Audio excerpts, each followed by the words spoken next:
Det var sången Day After Day som gav Doris efternamnet Day. Hon spelade in 600 sånger, 39 långfilmer och mycket annat. Men vem är hon egentligen? Johar Bendjelloul berättar strax mer om en av de stora klassiska filmstjärnorna, Doris Day. Här är en nyproducerad dokumentär som beskriver storheten.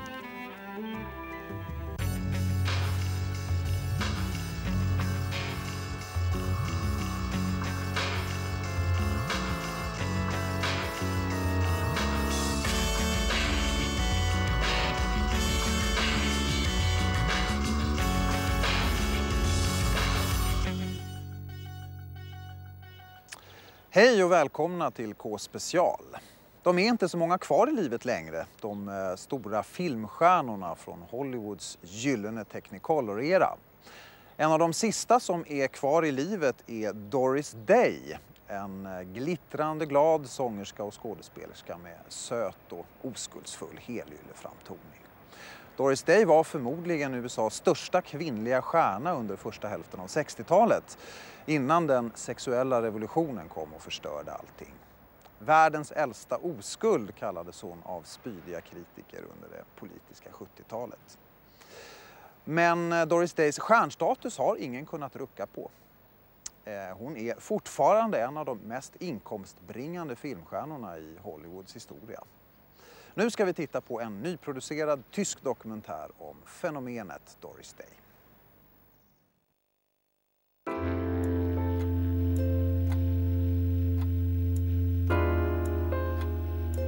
After years of band singing, radio, nightclub appearances, recording, movie and TV acting, my public image is unshakably that of America's wholesome virgin, the girl next door.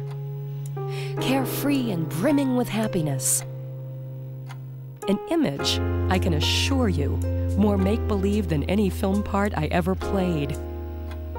So there must be something about me, about whatever it is I give off, that accounts for the disparity between who I am and who I appear to be.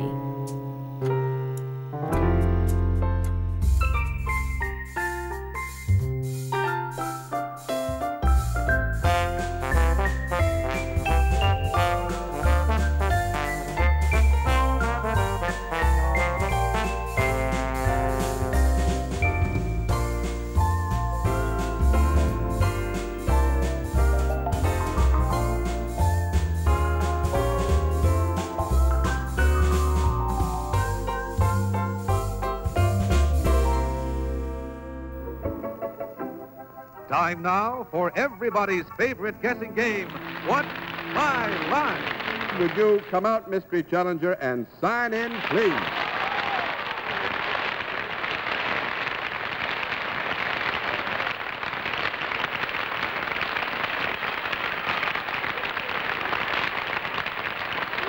All right.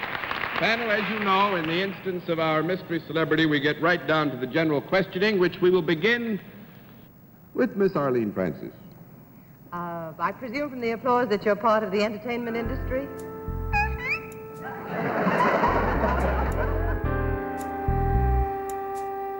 Who is Doris Day? Where is she nowadays? Well, she's a superstar who no longer needs to shine in public.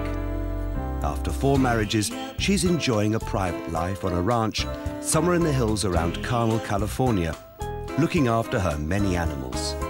She doesn't go out much. She doesn't like traveling. Before retiring, she recorded more than 650 songs, made 39 films, and appeared in 75 hours of television. She was nominated for an Academy Award and presented with a Golden Globe and a Grammy.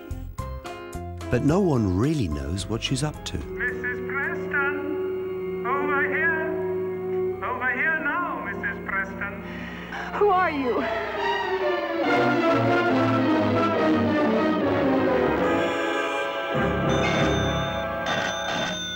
Who are you? Who are you? She just had a shining sweetness and an honesty about her. Ow! Who are you? Who is he? Ow! Mata Hari stops at nothing. Mata Hari? Go on. That's Doris Day, the girl next door. There was something very special about walking onto the set and seeing Doris Day. It was just electrifying. Just looking at her. Love me or leave me, let me be lonely. You won't believe me, and I love you only. I'd rather be lonely than happy. Ah, let's fly away. What a birthday party we're having with Doris Day today. Yes, I think she looks younger than when she did her last movie out. Hi, Doris. How are you? Are you about 3 feet off the ground?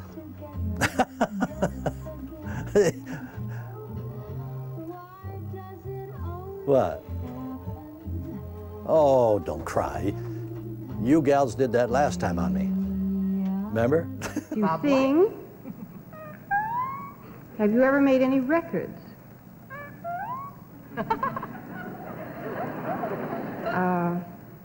Actually, it was my idea.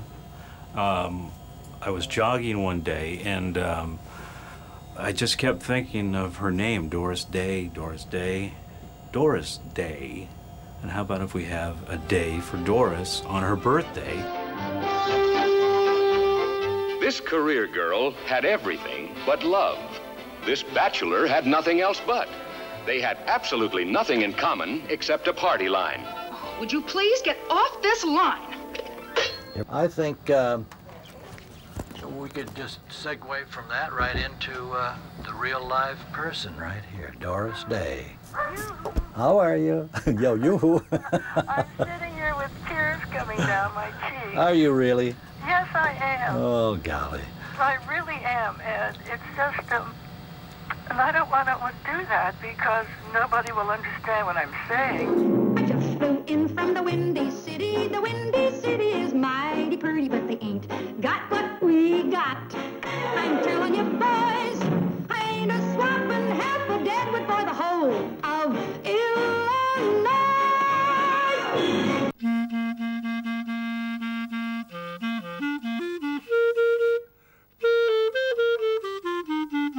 She was a marvelous actress because she dared to do anything, which we like of all performers and all people we work with. But people probably, I think, didn't give her as much credit for that as they did, knowing that she had this magnificent singing voice. Everybody loves my baby, but my baby don't love nobody but me. Nobody but me. Yes, everybody wants my baby, but my baby don't want nobody but me. That's plain to see. Doris was natural. She wasn't uppity. She was always on, but she wasn't uppity. She was just down to earth.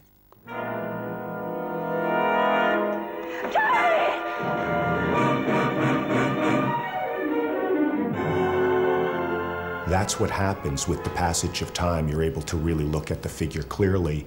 People are reevaluating and realizing she was terrific. Pajama game is the game we're in, and we're proud to be in the pajama game. We love it, we can hardly wait to wake and get to work at 8. I'm not at all in love, not at all in love, not I, not a bit, not a mite, though I'll admit he's quiet. Und ich hatte eigentlich immer vermutet, dass eine von Ehrgeiz besessene Frau, wer so lange so erfolgreich ist, der muss ja alles dran tun, um oben zu bleiben. Please, please, don't ease the days. Ups, downs, ins, outs, highs, lows, any way the wind blows, any way the wind blows. You're blonde. And she likes it that way. We may be killing a career off here if you don't get it pretty soon.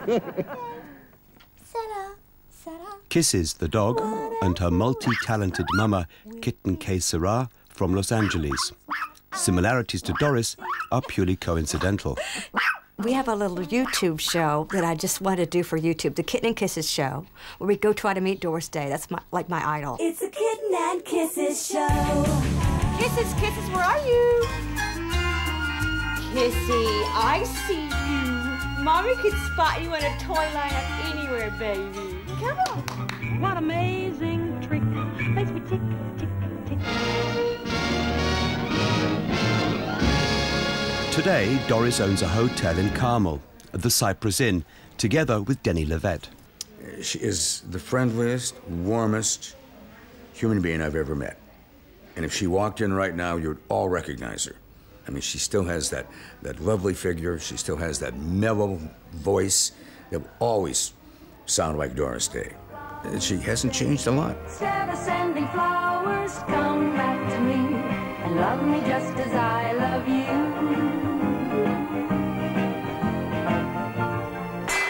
Oh, my darling. Oh, my darling, are you having another nightmare? She was really one of the last movie stars. And still is. Doris Day's popular international appeal meant that no magazine in the world could afford not to show her natural looks and beaming smile on their front covers. Nowadays, rare photos show a face hidden by dark glasses under a hat. Not many people get to see the superstar anymore.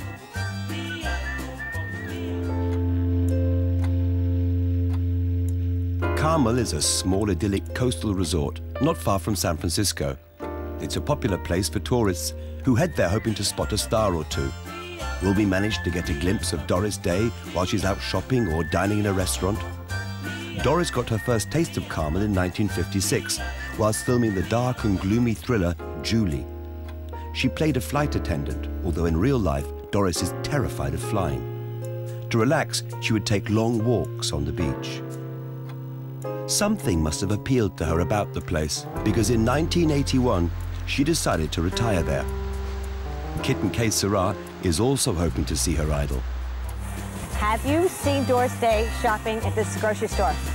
I don't think so. Do you know who Doris Day is? No.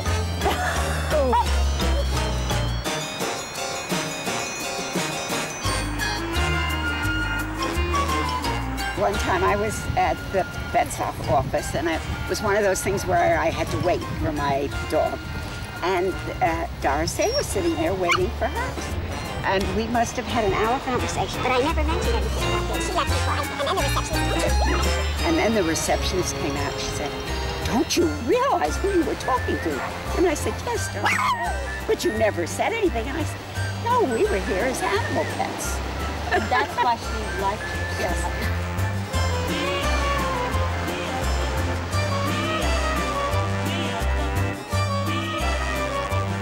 One day, I came to Cypress Inn, and Doris' son, Terry Melcher, said, "Would you like to have Mom and I go in the hotel business with you?"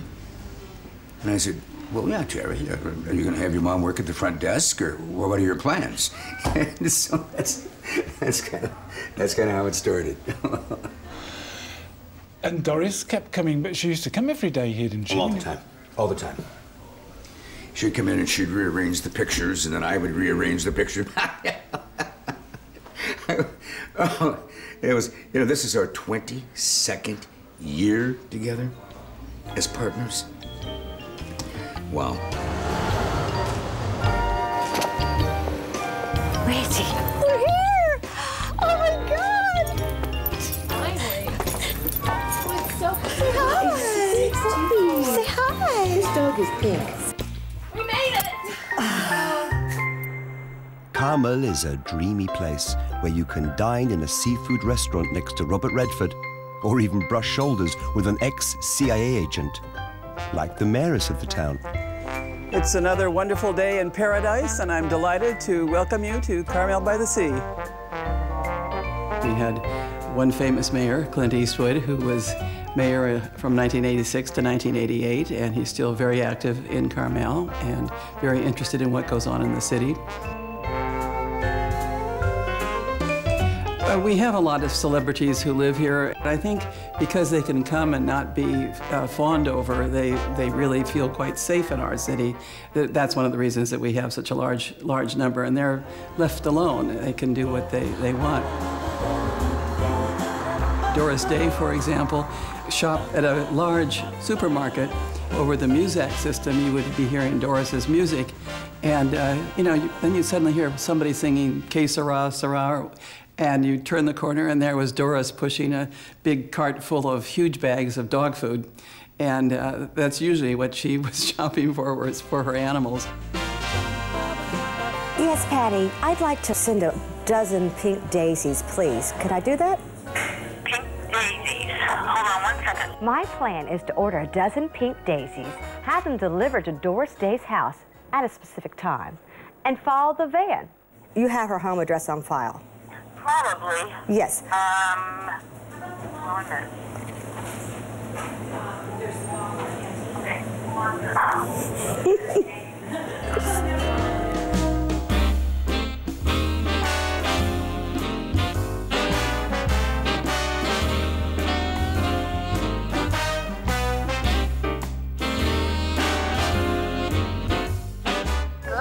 Doris? Yes. Oh my God, I can't believe it's you. It's me. I love you, Doris. Oh, that's nice.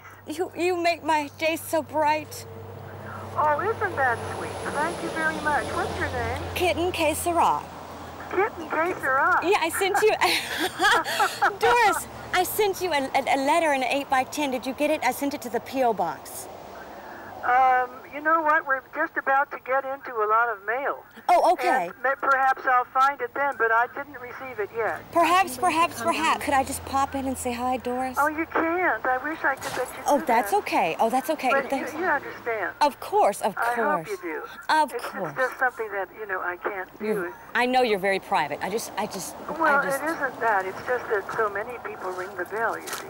Oh, they do. And I'm busy, and doing all kinds of things, and I just can't. Now wait just a minute. I don't do that, honey. I really don't. I can't do it for one person, and then not do it for everyone. I understand. You understand that? Of course. All right. Well, at least we got to say hello. Oh, well, bless you. Your name is great. Oh, thank you, Doris. So have a lovely visit. You too. Thank you. Oh, you too. Such a dork. Bye, Doris. Bye.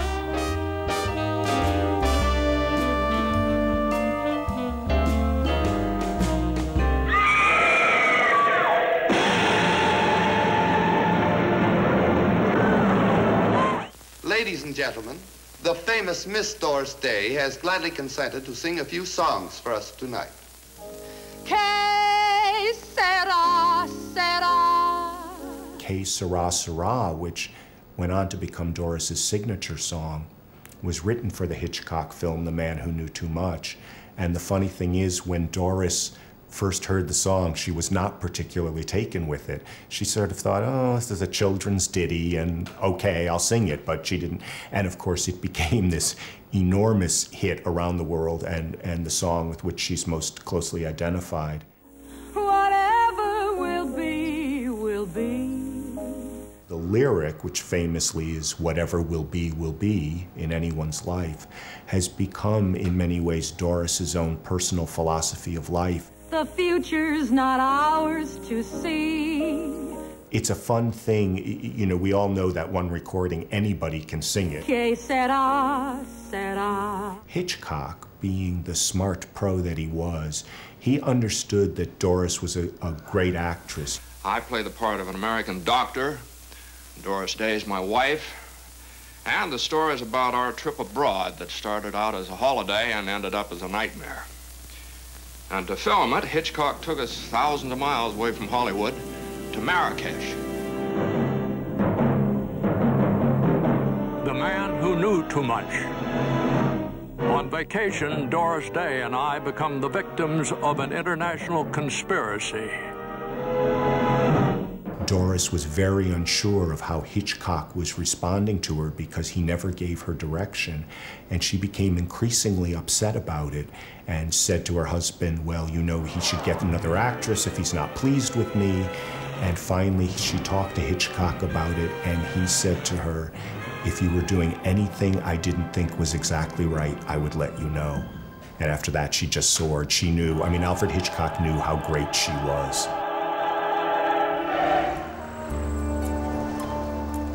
Back to her roots. Doris Day was born Doris Mary Ann Kappelhoff. Her grandparents emigrated from provincial Germany in the mid-19th century to start a new life in the USA. Cincinnati looked very much like Germany. In fact, many Germans had also settled there and made the so-called over-the-Rhine district their new homeland.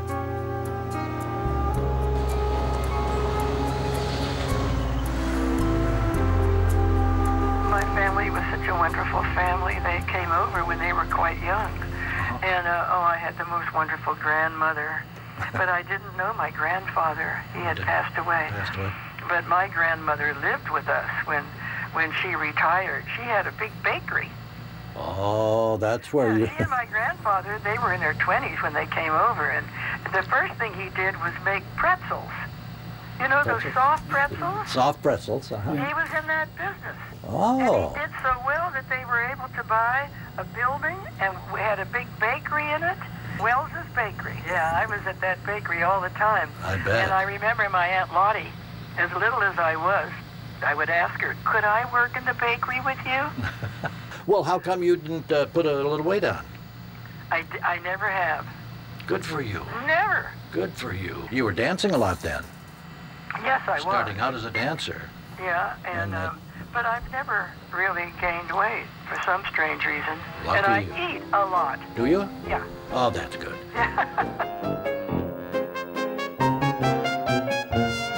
My roots in Cincinnati go very deep.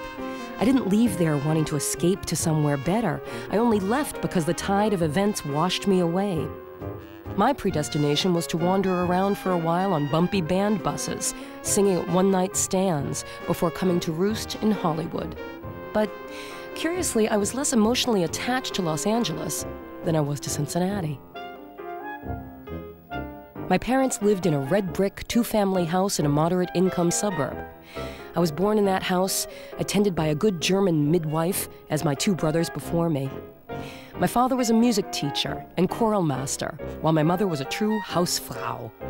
My mother's father came to Cincinnati, and he opened a pretzel factory. My grandmother was adorable, and all their many children, including my mother, worked in the factory. I have many good memories of my girlhood in Cincinnati.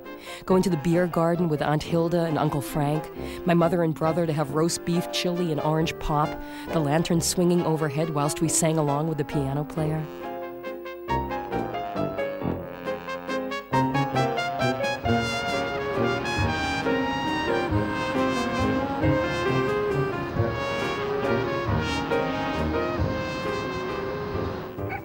That's a no that sounds different. That I understand. 2 down and 8 to go, Miss Kilgallen. Do you do anything besides act? I mean, do you sing or dance or play a musical instrument?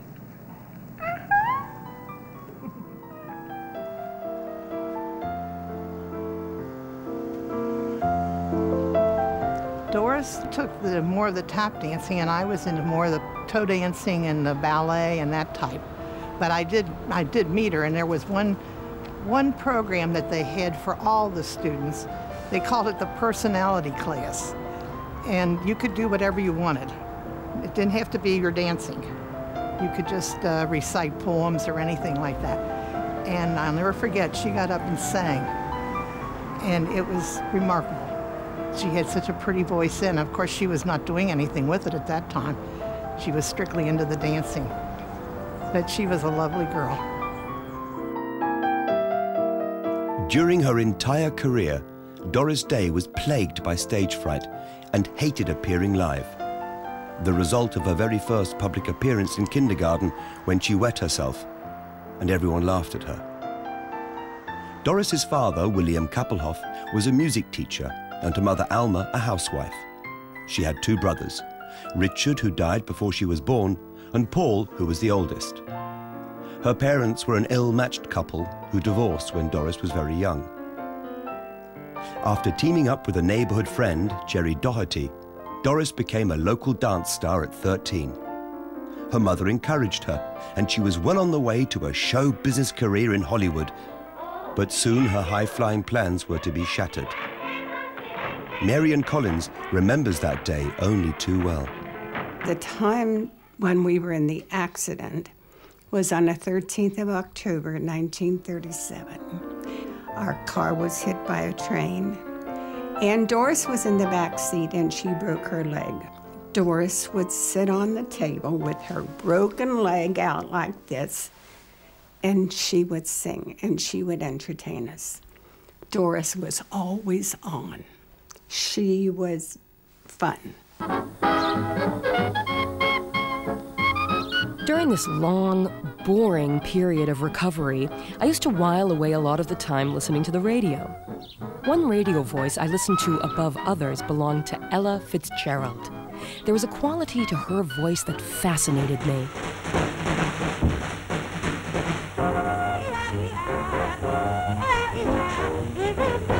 And I'd sing along with her, trying to catch the subtle ways she sang the words. I began to get interested in singing for its own sake, for my own amusement.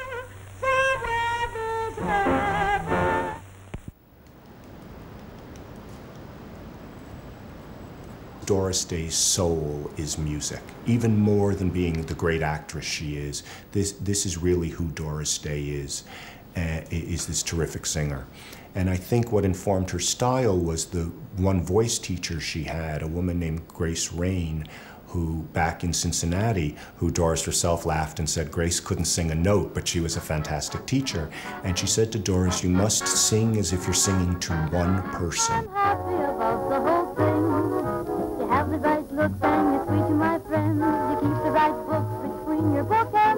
A key factor in Cincinnati was that we have a radio station called WLW. A lady by the name of Grace Rains came to Barney and said, I have a singer for you. Her name is Doris Kappelhoff. And so they interviewed her, and after many other people, he decided he would hire her.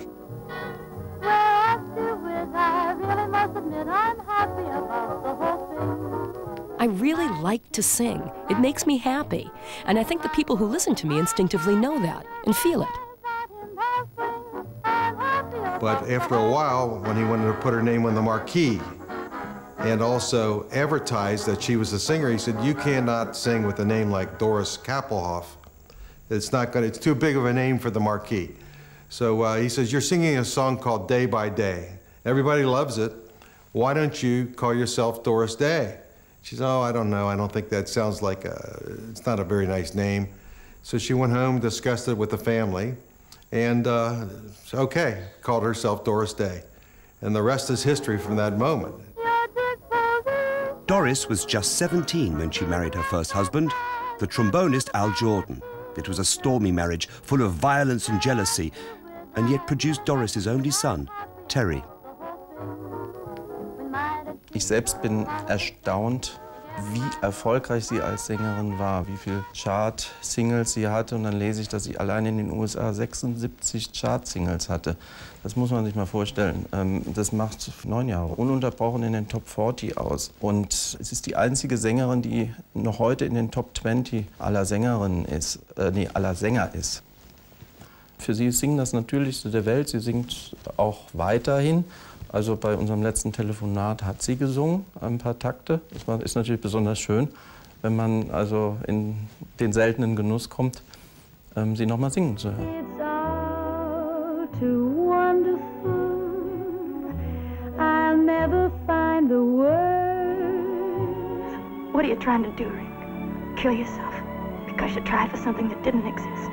Doris Day's marriage to Al Jordan was uncannily reflected in the film Young Man with a Horn in 1950. Music.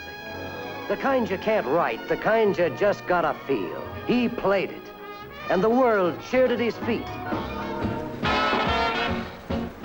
She moved to New York, appeared at venues all over America, and became increasingly popular.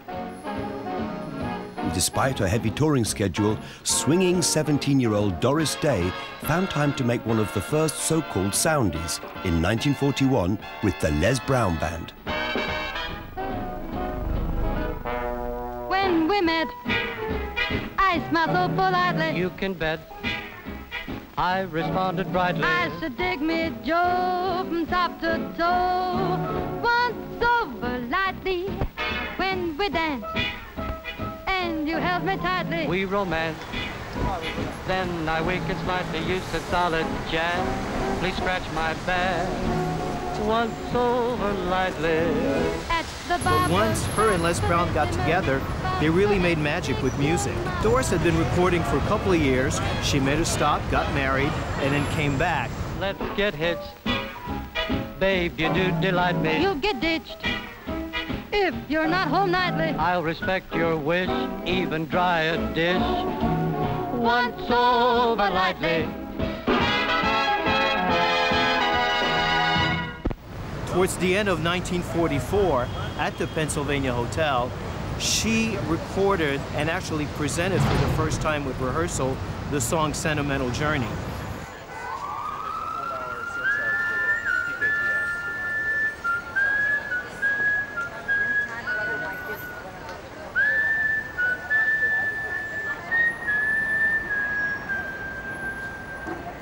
I was in the United States Army Air Corps during World War II, and during those days, wartime days, all the big orchestras would come and play there for the weekend dances and things. And one weekend they had Les Brown's orchestra with Doris Day as a singer, and I was a, 18-year-old kid, and she was only a couple of years older, I think. And I stood there at the bandstand looking up at her, singing, and fell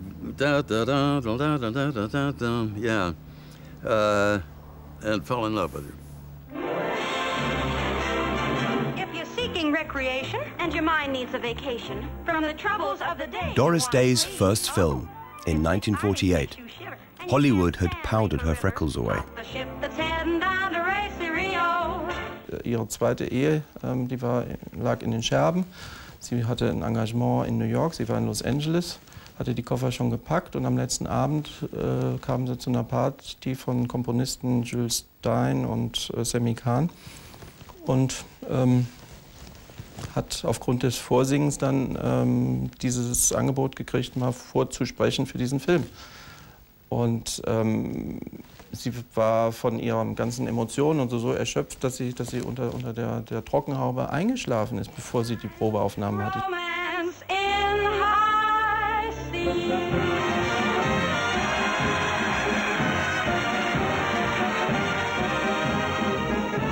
She was unbelievably naturalistic, and that was the source of her appeal, her greatness, and it's something Michael Curtiz, her first director, saw in the screen test. He said, "You are completely natural." Acting for the camera was an immediate love affair. When the camera turned, instead of suffering the agonies that always preceded radio and stage appearances, I easily and rather happily responded to whatever was demanded of me. I had no inhibitions, no doubts, no hang-ups. Calamity's kind of this very gruff, tough, masculine woman who at the end melts when she finds her secret love. And again, even in that exaggerated cartoon role, you see the mix and the appeal of Doris Day because she's playing this tough, almost butch character, but she has these perfectly manicured fingers, and so the fingernails are done. So it's that mix of the masculine and the feminine. Why don't you ever fix your hair? They called her Calamity, but you'll call her Colossal, as Doris Day lights your life with laughter and song in an exciting new star combination with Howard Keel as Wild Bill Hickok, who gets tamed by the blonde buckaroo in buckskin. She didn't mind strutting around, she didn't have that, oh, I might be making a fool of myself thing. She was really Calamity Jane. We'll be home tonight by the light of the silvery moon, and my heart's a thumping like a mandolin a plucking a tune. Doris said, I was dancing around the house with joy when they played the score for her for the very first time. So you see what music does for her.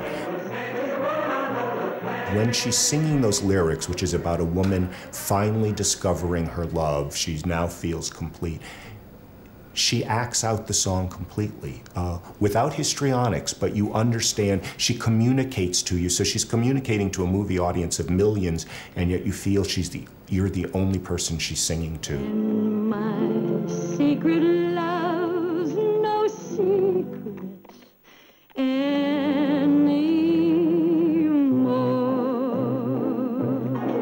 She had to make a lot of second-rate scripts when she was at Warner Brothers because in the studio system, you had to do what you were told. But when she became a free agent, she really just soared. Marty Melcher became Doris Day's agent and third husband. They married on her 27th birthday, the 3rd of April, 1951. She captured him and he adopted Terry. Marty Melcher, the big producer of many of her films and an ideal partner. Or so it seemed. And completing the picture, Doris Day herself, America's #1 film star.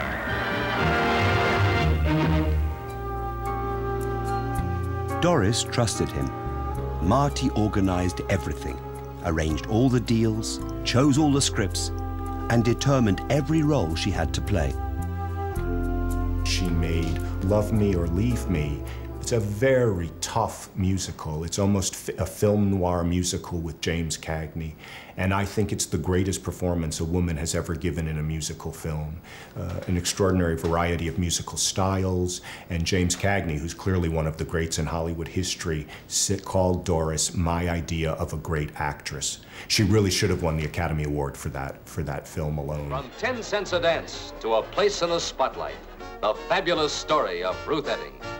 The only unpleasant aspect of Love Me or Leave Me was I was deluged with mail attacking me for drinking, for playing a lewd woman, for the scant costumes I wore in the nightclub scenes. They may call me Ruth Etting in the movie, but to the audience, I am Doris Day, and I shouldn't be doing those dreadful things on the screen. It was a beautifully made picture about which I had no regrets, but I cared very much about people who were disturbed by my characterization. I hadn't yet realized, in 1955, how much Ruth Etting and I had in common. Marty the Gimp Snyder, a mysterious and dangerous man that no one really knew. Whoever I am, kiddo, I'm what makes you tick. And don't you ever forget that. But that don't count, not with you. A high-class dame like you. Might you be described as a glamour girl rather than a terribly serious actress? Uh-huh. Are you a blonde? Blue eyes? What are you doing after the show? When Doris really shot to the top of the box office list, it really started with the 1959 film Pillow Talk with Rock Hudson. Pillow talk, wonder how it would be to have someone to pillow talk with me. Look, I don't know what's bothering you, but don't take your bedroom problems out on me.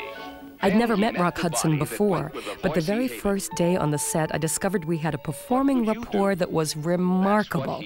We played our scenes together as if we had once lived them. Every day on the set was a picnic, sometimes too much of a picnic, in that we took turns at breaking each other up. Rock was sexy in the part, but not lascivious, bemused, but not overbearing, tough, but not rough. Excuse me, I'd better go to the powder room. Fix my lipstick. And Ross Hunter, the producer, had said to her, Doris, you're a very sexy woman. We got to get you out of these barnyard musicals and show off what a sexy woman you are in great clothes. And, you know, and he sent her the script for Pillow Talk, which is the first of the sex comedies, and she loved it.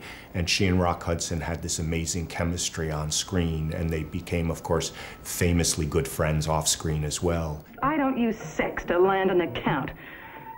When do you use it? I had become a new sort of sex symbol. Sexy, but pure. One thing I was very careful about in those films was to avoid vulgarity, which I truly despise. You claim he's oversexed, and he claims you're... Well, I'm not undersexed. I'm sure you're not. I liked those scripts about the man-woman game as long as they were done with style and wit and imagination. Oh, Linus. We're adults. In my vocabulary, vulgarity begins when imagination succumbs to the explicit. Doris represented the sort of unbounded American optimism of the late 50s into the early 60s, before the self-doubt hit with Vietnam and with Watergate. And the sexuality in the country was slowly changing at the same time.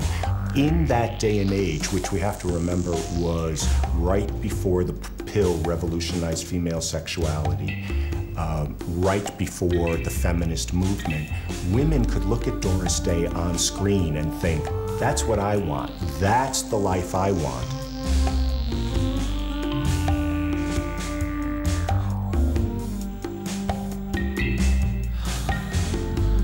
And at the same time, men looked at her and thought, she's really sexy and I'd like to marry her. She had this unbelievable appeal across the board.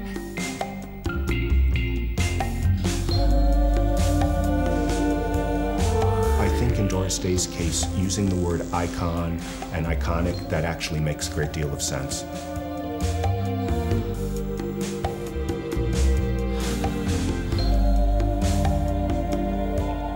Am I the only one left? I don't know. But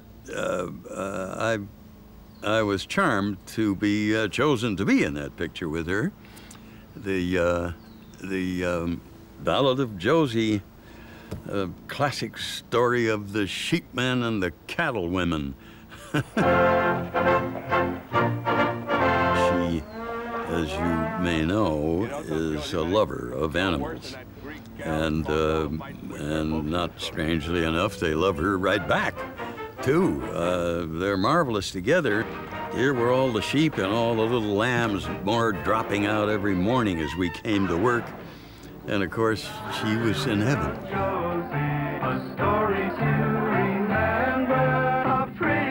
the cuddly little things and the darlings and the food, you know, the fleece and all that stuff.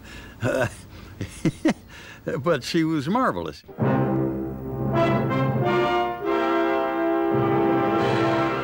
I think it's interesting that even before the feminist movement, Doris was just a natural feminist, you know, and it's a good term as far as I'm concerned. She had confidence. She's one of the first women who ever owned a show. Hey, set up, whatever will be.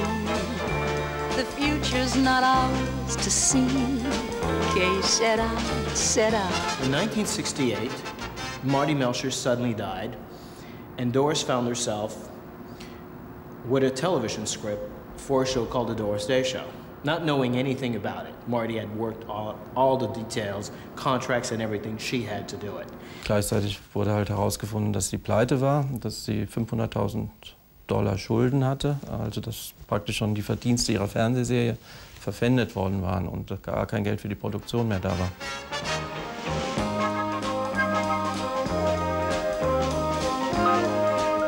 She really had 6 weeks to get everything in order and herself together to do this series, which was a young widow living on a farm with her 2 kids, going back to her father's ranch. We worked with cows and pigs and ducks and chickens and dogs, and it was like being raised on a ranch with Doris Day. So it really, it was a great childhood. Mom, you won! You won! What did I win? What did I win? Doris Day contest. Mom, you won the contest. What is this, some kind of a joke? No, look, Mom, the letter just came in from Globe Studios in Hollywood. Look. Mom, you won! You won the contest! Hollywood, Doris Martin. You have been chosen as the winner of our annual Doris Day Look-alike contest. What is this? We were riding our bikes on the set, myself and Todd Stark, who played Toby on the show. And we rode by her dressing room, and her door just happened to open, and she was standing there naked. And she didn't see us. She didn't realize the door had opened. And so we rode by, and it was the first time I had seen a woman naked. And I'll never forget that. Doris Day, I believe in 1968, was 45 years old, but she was absolutely beautiful. She was working out, riding bikes. She was an athlete, always swimming, always doing something athletic. You know, I felt really bad because I thought she felt we might be spying on her. And so I went up to her a little later on, and I told her the story, and she said, "Oh, honey, don't worry about that. That door opens every now and then." So she was very kind about it. I don't look that much like Doris Day. Well, you have blonde hair, and you got freckles. Are you feminine? Are you feminine? Boy, is she feminine. She was her own executive producer, but she very carefully, without being harsh at all, let the gentleman she worked with or from the studios know how she wanted it to be. And it wasn't bossy or she wasn't a diva, as some people refer to stars who stay in their dressing room or else.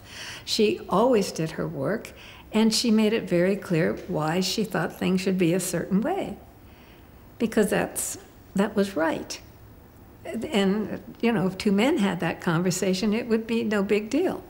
But I found it very wonderful to see Doris be Doris. Yes? Harriet Henderson? Yes. Doris Martin, Today's World Magazine associate editor.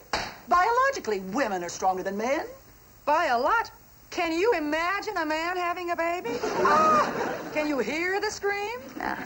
Now, Miss Henderson, aren't you going to take the cellophane off first? Oh. Well, you see, I test it with the cellophane always first. That's great. It's going to reach many influential women.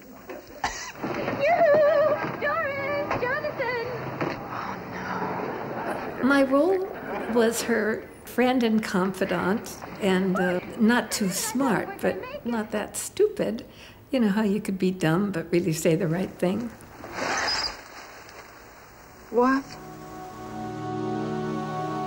What made no sense at all were the murders committed by Charles Manson's sect at Terry Melcher's house in 1969. Roman Polanski and his pregnant wife Sharon Tate had rented the house from Terry. It is reputed that Terry was in fact the intended victim.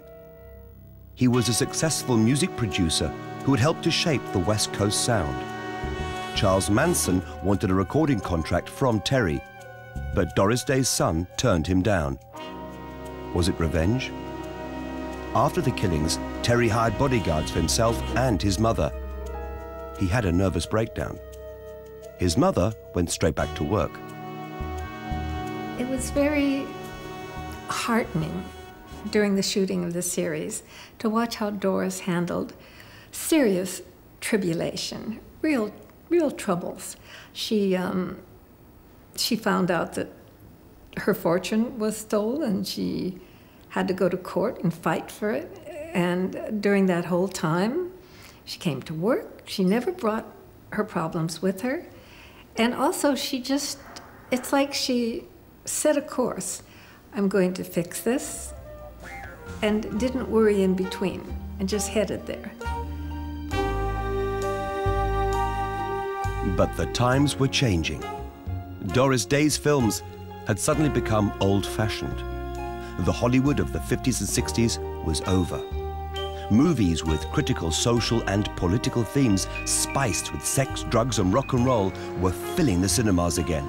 New stars were being born. Doris Day made her last film, With Six You Get Egg Roll, in 1968. a harmless and happy family farce. She was offered the role of Mrs. Robinson in The Graduate, but turned it down. It could have been the final chance to revive her career. I find it so honest of Doris, who really doesn't need to get any more accolades. She just nicely refused getting a great Oscar, you know, for all the work she's done. But she knows she doesn't need it.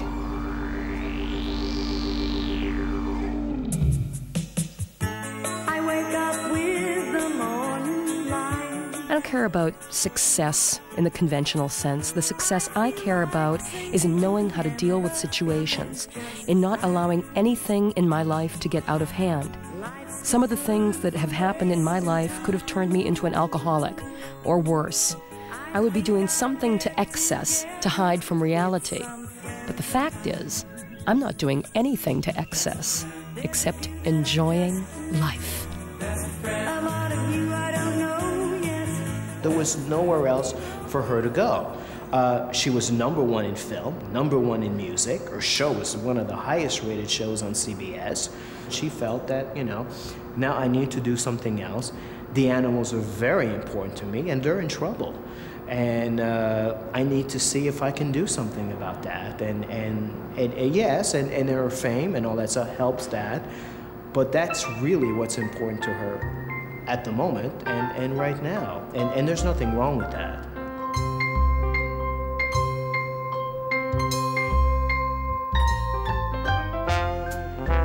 Is your name alliterative? You Doris Day? Yeah.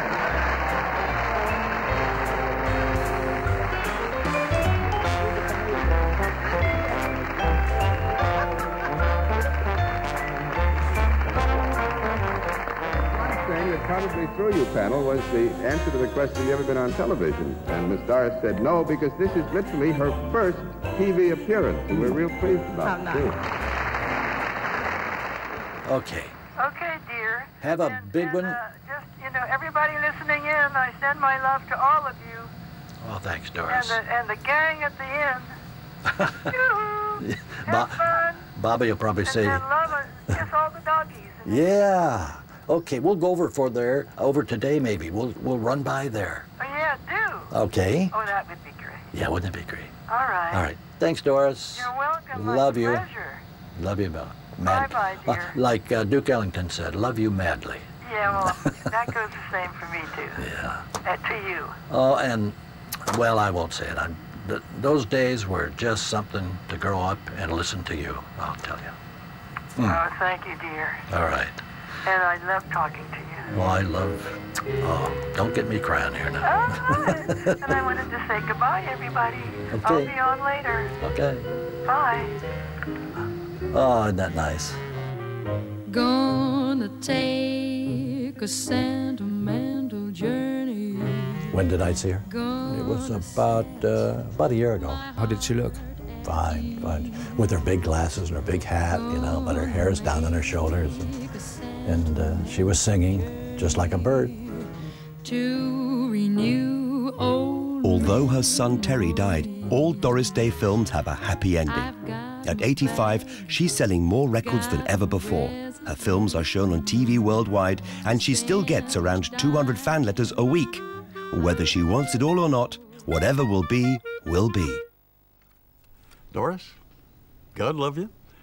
I was a good friend of Les Brown's as well. Go well, ma'am.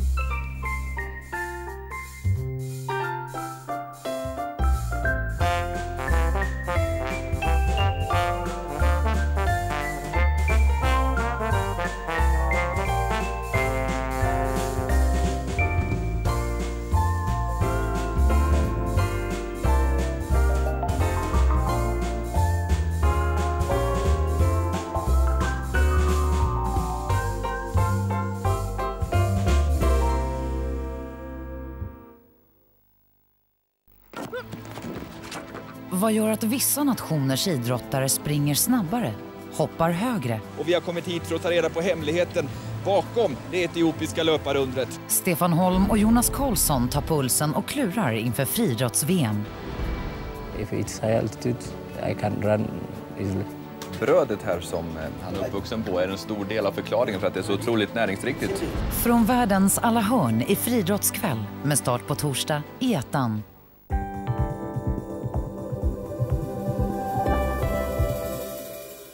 Moving North är ett samarbetsprojekt mellan nordiska koreografer och filmregissörer. Det här är en av 10 filmer och är kallad När katten är borta.